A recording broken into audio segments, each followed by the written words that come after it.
ഒരു camera face ചെയ്തപ്പോ എല്ലാവരും മുഖത്തും ഭയങ്കര ആള് കരഞ്ഞു തുടങ്ങി. ആള് ടെൻഷൻ. ആള് ക്യാമറ ലൈറ്റും പുകയും കണ്ടപ്പോ ആള് കഴിച്ചു.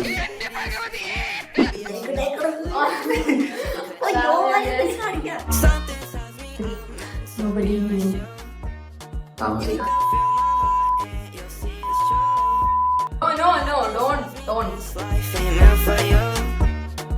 From day one, how was the experience? ഓരോ ഘട്ടം ഘട്ടമായിട്ട് എവറിത്തിങ് വാസ് ന്യൂ.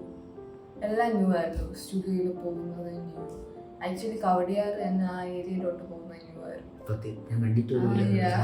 ആ സ്റ്റുഡിയോയിൽ പോകുന്ന അവസ്ഥ ലൈക്ക് രാവിലെ എണീക്കണം, കാറില് അതുവരെ പോണം, ഡാൻസേഴ്സിന് ചെയ്യണം, എല്ലാം റെഡിയാക്കണം. New experience. പിന്നെ സ്റ്റുഡിയോയിൽ ചെന്ന് കഴിഞ്ഞപ്പോൾ AC സ്റ്റുഡിയോ ഞാൻ ആദ്യമായിട്ടാണ് സ്റ്റുഡിയോ അങ്ങനത്തെ സ്റ്റുഡിയോ ആണ്. പിന്നെ ലൈറ്റ്സും അതിന്റെ പുറകെ കുറെ ആൾക്കാരും സ്മോക്കും അന്ന് അടിച്ചു കയറ്റിയ സ്മോക്കിനൊന്നും ഒരു കണക്കുമില്ലായിരുന്നു. പിന്നെന്താ ആ ഒരു അറ്റ്മോസ്ഫിയർ നമ്മൾ ഷൂട്ടിന് റെഡി ആകുമ്പോഴത്തേക്കും ഒരു അറ്റ്മോസ്ഫിയർ ഒന്ന് മാറും. Lights of. നമ്മളെ മറ്റേ ഈ ലൈറ്റ്സ് മാത്രമാണ്, മെയിൻ ലൈറ്റ്സ് ഒക്കെ ഓഫ് ആവും. പിന്നെ ആ ഒരു ഇപ്പം നമ്മളെ വേണിച്ചേട്ടനാണെങ്കിൽ അങ്ങനെ കൂളായിരുന്നു. സിമ്പിൾ ഭയങ്കര ഞാൻ വിചാരിച്ചു ഭയങ്കര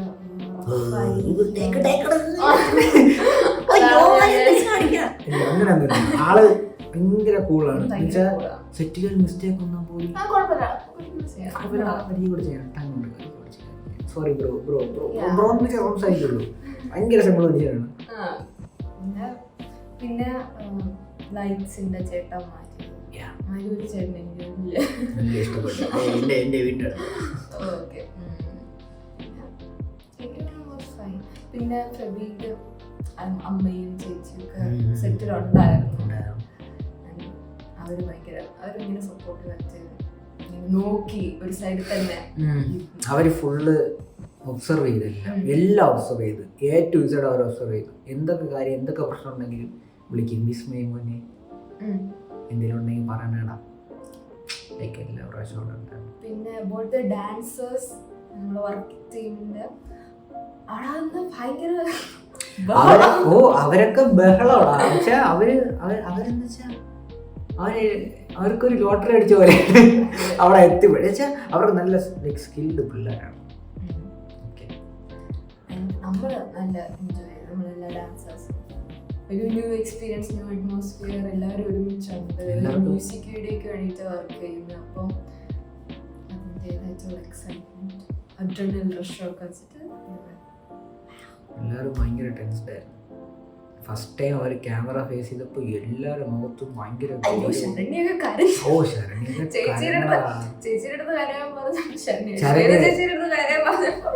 ആള് കരഞ്ഞു തുടങ്ങി. ആള് ടെൻഷൻ. ആള് ക്യാമറ ലൈറ്റും പുകയും കണ്ടപ്പോൾ ആള് കഴിച്ചു. എല്ലാവരുടെ മുഖത്തും ഒരു മാനതയായിരുന്നു. ഒരു 5-6 ടേക്ക് കഴിഞ്ഞപ്പോഴാണ് എല്ലാവരും ഓക്കെ ആയിരുന്നു. ഫസ്റ്റത്തെ ടേക്ക് എല്ലാവരും ഞാൻ പറഞ്ഞു കുഴപ്പമില്ല, സ്റ്റേജ് പ്രോഗ്രാം അല്ല, നമുക്ക് ഇത്ര ഓണം ടേക്ക് എടുക്കാം, നിങ്ങൾ ടെൻഷൻ ആവണ്ട. അവര് ഓക്കെ ഇങ്ങനെ ഇരിക്കും. മുഖമൊക്കെ കയറി വാടി എല്ലാം തീരും. പിന്നെ സെക്കൻഡ് ഡേ അതിനെക്കാട്ടും നൈസായിരുന്നു.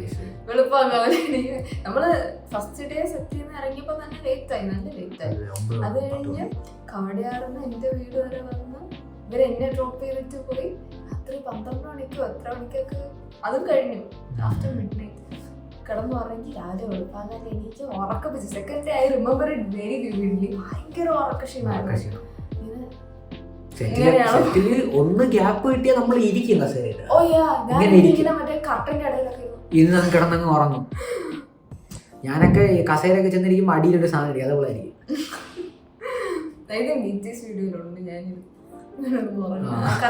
ഉണ്ട് കമ്പ്യൂട്ടറിൽ ഇങ്ങനെ കിടന്ന് ഉറങ്ങുന്നുണ്ട്. എന്തായാലും വരും. സെക്കൻഡ് ഡേ ആയപ്പോഴത്തേക്കും നമ്മൾ കുറച്ചുകൂടെ അറ്റ്മോസ്ഫിയർ ആയിട്ട് കുറച്ച് ഫെമിലിയർ ആയി. ലൈക്ക് ഫസ്റ്റ് ഡേക്കാളും ഈസി ആയിരുന്നില്ല, വലിയ കുഴപ്പമില്ലായിരുന്നു പിള്ളേർക്ക് ആണെങ്കിൽ. പിന്നെ ആ പ്രശ്നം എന്ന് പറഞ്ഞാൽ ഈ ഫസ്റ്റ് ഡേ കോമഡി എന്താണെന്ന് വെച്ചാൽ ഫസ്റ്റ് ഡേക്ക് തലേ ദിവസം ഒരാൾ ഭയങ്കര എക്സൈറ്റഡ് ആയിട്ട് കിടന്ന് ഉറങ്ങിയില്ല. അളിയെ കിടന്ന് ഉറങ്ങിയില്ല എന്നുവെച്ചാൽ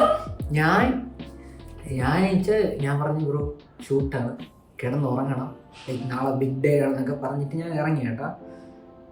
ഞാൻ വിചാരിച്ച് രാവിലെ ഞാൻ പോയി വീട്ടിൽ ചെന്ന് എഴുപ്പിച്ച് കുളിപ്പിക്കേണ്ടി വരുമെന്ന് വിചാരിച്ച്. അവിടെ ചെന്നപ്പോൾ ഒരാൾ മറ്റേ മുണ്ടൊക്കെ മടക്കി എടുത്ത് തലയിൽ കെട്ടി നിൽക്കണേ. ഞാൻ പറഞ്ഞു കുളിച്ചാ? കുളിച്ച് കട്ട എനർജി കേട്ടാ. ചെന്ന് ചോദിച്ചു ഉറങ്ങിയാ ചോദിച്ചു. ആളുറങ്ങിയിട്ടില്ല. അതിന് മുന്നത്തെ ദിവസം നമ്മള് സ്റ്റുഡിയോയിൽ പോയി പ്രാക്ടീസ് കഴിഞ്ഞ് സ്റ്റുഡിയോയിൽ പോയി. അതെന്ത് കഴിഞ്ഞു പിന്നെ ഞാൻ വന്ന് കിടക്കാൻ ശ്രമിച്ചു. പിന്നെ ഞാൻ ഡിസ്ട്രാക്റ്റഡ് ആയിട്ട് പോയി. അപ്പൊ പിന്നെ കുറെ നേരം കഴിഞ്ഞു. പിന്നെ ഞാൻ വിചാരിച്ചു എന്തായാലും വെളുപ്പാകാതെ എനിക്ക് ഉറങ്ങാൻ പോകുന്നു. എന്തായാലും 5 മണിക്ക് കഴിക്കണം. 3 മണിയായപ്പോ ആളെ പിന്നെ എന്തിനാ കുളിച്ച് റെഡിയായി രാവിലെ പഠിക്കുന്ന ശരി. പിന്നെ നമുക്ക് പോവാൻ ടൈമൊക്കെ ആയപ്പോഴത്തേക്കും ഉറക്കം. നീ ഉറങ്ങിയില്ല? കുറച്ച് നേരം ഉറങ്ങിയോ? ഞാൻ ഉറങ്ങിയിട്ടേ. ഞാൻ ഉറങ്ങി എന്നാലും ഞാൻ ഒരു 2-3 മണിക്കൂർ ഉറങ്ങി. ഞാൻ 3 മണിക്ക് ഉറങ്ങിയതിന് ചീത്തയെ വിളിച്ചുകൊണ്ടാണ് വീട്ടിൽ നിന്ന് ഇറങ്ങിയത്. രാവിലെ ബെഡിൽ നിറച്ച് ചീത്തയെ വിളിച്ച് ഫോൺ വിളിച്ച് ചീത്തയെ വിളിച്ചുകൊണ്ട് ഇറങ്ങിയപ്പോൾ അളി ഉറങ്ങിയിട്ടില്ല. അതൊക്കെ ഒരു പ്രശ്നവുമില്ല ഉറങ്ങാത്തതിന്. എന്നിട്ടാണ് ആ ദിവസം രാത്രി വരെ ഷൂട്ടാണ്. പിന്നെ കോമഡി വെച്ചാൽ 12 എനിക്കായി എവളെ വീട്ടിൽ കൊണ്ടുവിട്ട. ഞാൻ അവിടെ എത്തിയപ്പോൾ 1 മണി. അവിടെ നിന്ന് ഞാൻ ഉറങ്ങി 2-3 മണിക്കൂർ ഉറങ്ങിയിട്ട് പിന്നെ കഴിച്ച് രാവിലെ 4 മണിക്ക്. എന്നിട്ട് 5 മണിക്ക് കഴിച്ച് ഇവിടെ വന്ന് അവളെ ബുക്ക് ചെയ്തുകൊണ്ട് നേരെ പോയിട്ട് സ്റ്റുഡിയോയൊക്കെ പോയതെന്തോ കറങ്ങി തിരിഞ്ഞ് പിള്ളേരെല്ലാം നോക്കിക്കൊണ്ട് സ്റ്റുഡിയോയിലെത്തി. Second day was smooth. Third day Thiruvalla പുതിയ സ്റ്റുഡിയോ. അന്ന് ഫസ്റ്റ് ഡേയും സെക്കൻഡ് ഡേയും AC അയ്യോ തണുക്കുന്ന പിള്ളേര് വേർത്ത് ഒഴുകി. ഞങ്ങൾക്ക് കാർഡ്ബോർഡൊക്കെ എടുത്ത് ലൈറ്റും കൂടെ എടുക്കണോണ്ട് ഭയങ്കര ചൂടായിരുന്നു അതിൻ്റെ അകത്ത്. പിന്നെ കറുത്ത വെച്ചാൽ സ്റ്റുഡിയോ എന്ന് വെച്ചാൽ ബ്ലാക്ക് ആണ്, ഫുൾ ബ്ലാക്ക് ആണ്. അപ്പോൾ ഹീറ്റ് മൊത്തം ഇങ്ങനെ അടിച്ചുകൊണ്ടിരിക്കും. അന്ന് വെളിയിൽ ഷൂട്ട് ഉണ്ടായിരുന്നു. ഔട്ട്ഡോർ ക്ലിപ്സ് ഒന്നും യൂസ് ചെയ്തു. ഞാനെ പറ്റി അയ്യോ ഫേസി അങ്ങനെയില്ലായിരുന്നെങ്കിൽ സ്റ്റുഡിയോയിൽ പ്രാക്ടീസ് സ്റ്റുഡിയോ ഒന്നും കിട്ടില്ല. നമ്മൾ പൈസ എന്നൊക്കെ പറഞ്ഞാൽ പൈസ ലൈക്ക് ഫിനാൻഷ്യൽ വൈസ് നമ്മൾ കട്ടണം. പക്ഷേ അതിൽ ബഡ്ജറ്റ് അതിനകത്ത് മേജർ റോൾ കളിച്ചത് സ്റ്റുഡിയോ തന്നെയാണ്. അത് ലൈക്ക് കൺട്രോൾ ചെയ്ത് സെറ്റ് ചെയ്ത് തന്ന ഒരു മച്ചൻ താങ്ക്സ് ടു ഫേസി.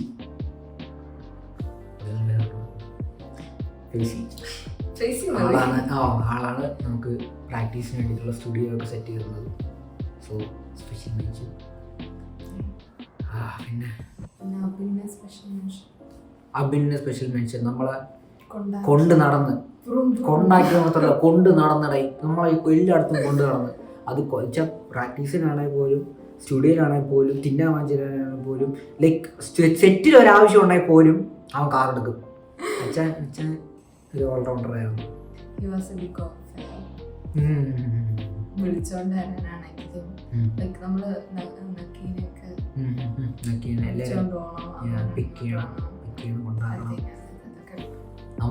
നമ്മള് എടാ കൊണ്ടാക്കാമോ എന്ന് ചോദിക്കേണ്ട താമസം എന്നുവെച്ചാൽ കുഴപ്പമില്ല പോവാം. എടാ ഇവിടെ നിന്ന് പുതുപ്പുര വരെ ഡ്രോപ്പ് ചെയ്യണം. എടാ ഇട് കുഴപ്പമില്ല നീ. അവൻ വണ്ടി താക്കോലൊക്കെ ആണെങ്കിൽ സ്റ്റാർട്ട് ചെയ്ത് നിൽക്കും കയറെന്ന് പറയും. അവൻ ഒറ്റ മൈൻഡാണ്. അവന് വേറെ എതിർ അഭിപ്രായങ്ങളൊന്നും. അവൻ എല്ലാത്തിനും സപ്പോർട്ടാണ്. ആ മനുഷ്യൻ. പിന്നെ നിന്നെ പറ്റി പറ.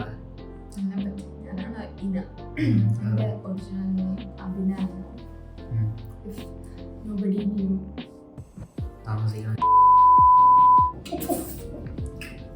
ഇതൊക്കെ കെട്ടിയത്. No. അതൊന്നും നമ്മൾ വെളിപ്പെടുത്താൻ പാടില്ല. മീഡിയ ട്രെയിൻഡ് ആവും, മീഡിയ ട്രെയിൻഡ്. ഡാൻസേഴ്സിന്റെ റിയാക്ഷൻ, BTS എല്ലാം വലിയ വരുന്നതായിരിക്കും. സോ ഓക്സി സൈനിങ് ഓഫ്.